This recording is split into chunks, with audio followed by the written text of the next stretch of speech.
ബിസ്മില്ലാഹിർ റഹ്മാനിർ റഹീം. ഇന്നൽ ഹംദലില്ലാഹി വസ്സലാത്തു വസ്സലാമു അലാ റസൂലില്ലാഹി വഅലാ ആലിഹി വസഹ്ബിഹി അജ്മഈൻ.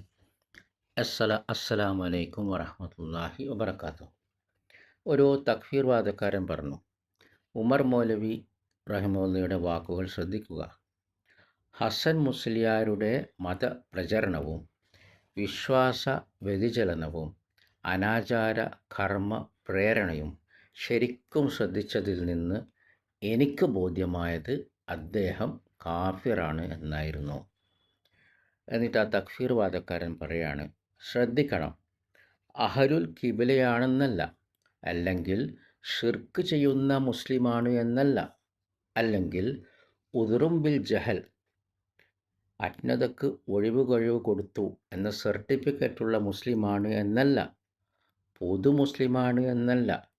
അതുകൊണ്ട് അയാൾ രോഗബാധിതനാണ് എന്നറിഞ്ഞപ്പോൾ, അതായത് ഹസൻ മുസ്ലിയാർ നേരിട്ട് സന്ദർശിക്കാൻ കഴിയാത്ത അവസ്ഥയായതുകൊണ്ട് എഴുത്തെഴുതി തൻ്റെ ബാധ്യത നിർവഹിച്ചു ഉമർ മൗലവി.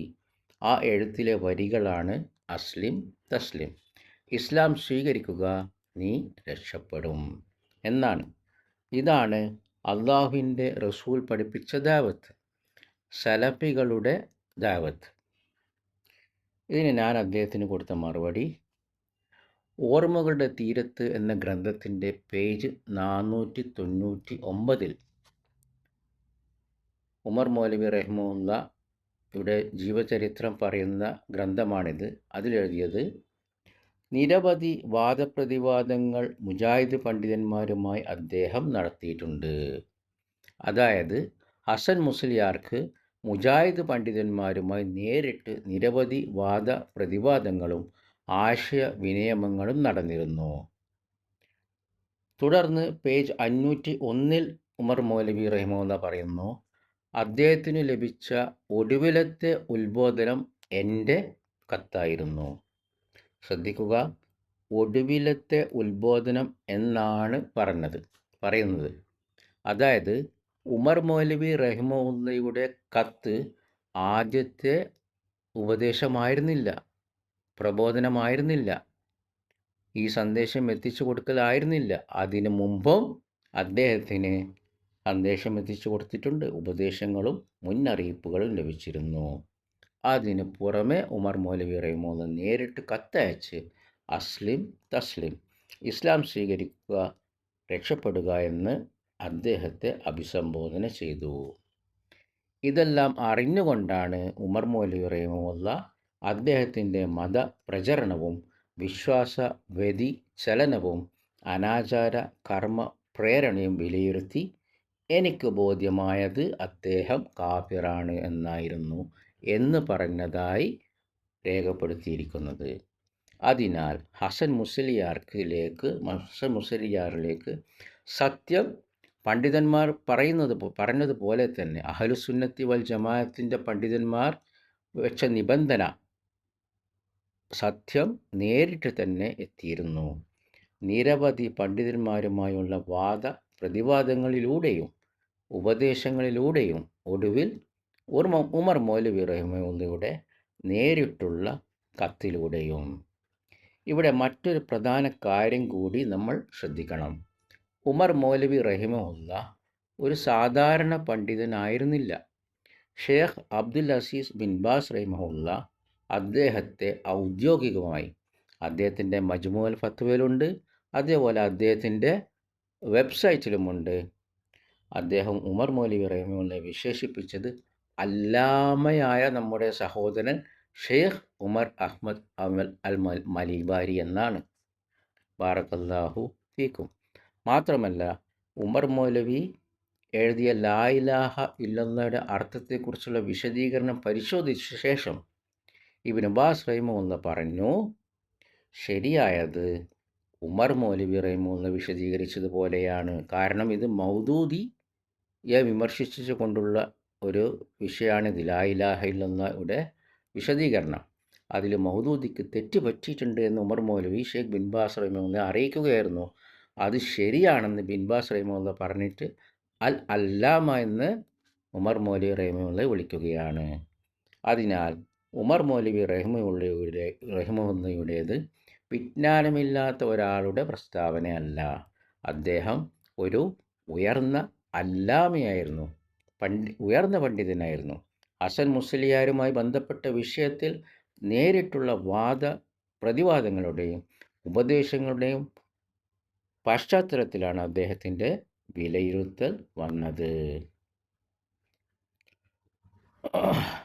മജ്മുഅൽ ഫത്വയിലെ ഗ്രന്ഥത്തിൽ ഷെയ്ഖ് ബിൻ ബാസ് റഹിമഹുള്ളയുടെ ലാ ഇലാഹ ഇല്ലല്ലാഹയുടെ വിശദീകരണം അല്ലാമ എന്ന് വിളിച്ചതും നിങ്ങൾക്ക് കാണാം.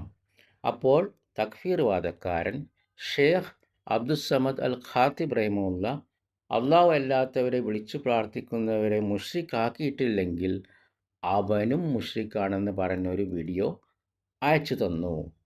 അതിൻ്റെ കൂടെ അദ്ദേഹം ബാറക്കല്ലാഹു ഫീക്കും അദ്ദേഹം ആ തക്ഫീർ വാദക്കാരൻ ഒരു ആയത്തും ഉദ്ധരിക്കുന്നുണ്ട്.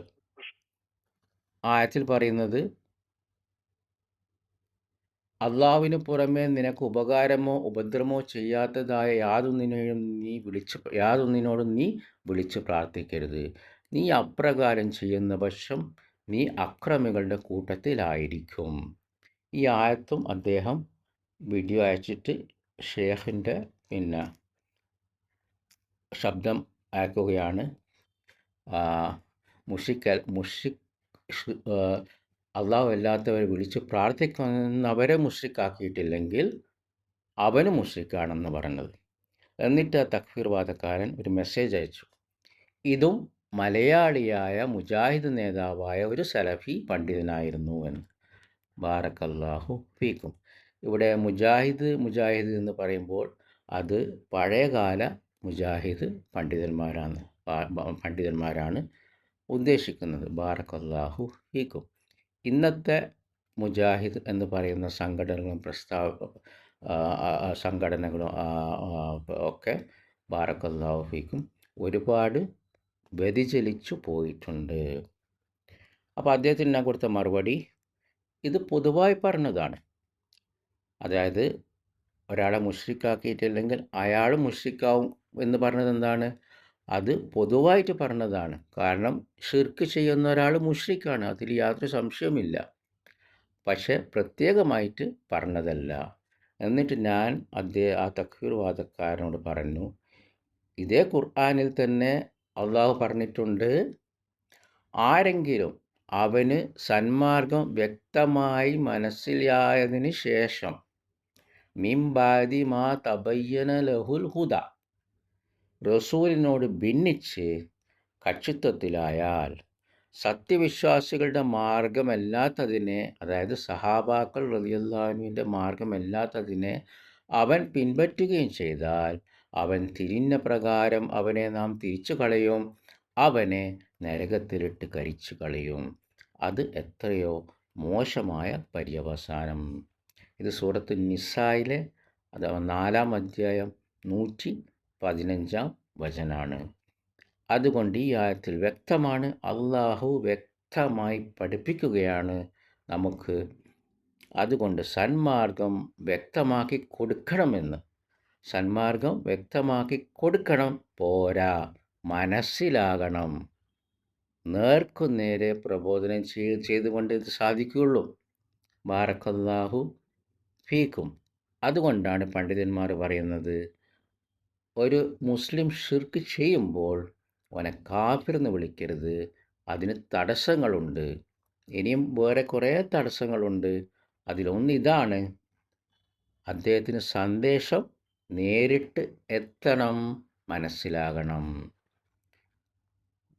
ഹസൻ മുസ്ലിയാരോട് അൽഹംദുലില്ലാ നേരിട്ട് സത്യം നിരവധി തവണ അന്നത്തെ പണ്ഡിതന്മാർ എത്തിച്ചു കൊടുത്തിട്ടുണ്ട്.